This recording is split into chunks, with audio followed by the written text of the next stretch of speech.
Good morning. Welcome back to Kids Gardening with Liz. I'm here at the Arroyo High School Farm Lab where we have a very exciting treat for you all.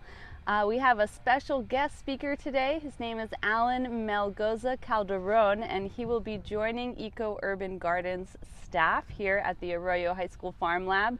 And today Alan is going to talk to you a little bit about a very special butterfly that lives here in Southern California. All right, Alan, take it away. Hi, I'm Alan. So if you're ever in a citrus tree or a rue bush, you probably bumped into one of these guys. This is the giant swallowtail butterfly.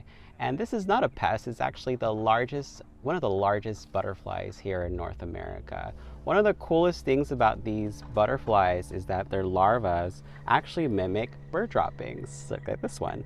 But also their chrysalis are also mimicking wood right here. So they're kind of hard to see. But one of the host plants for these butterflies include rue, different types of citrus. It's a very range hosts. And you can definitely incorporate these in your gardens to support these butterflies because they're important essential pollinators.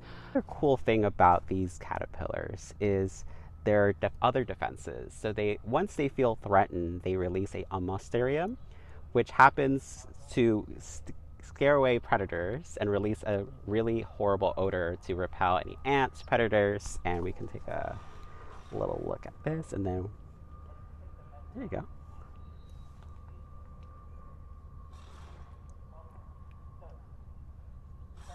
Yeah.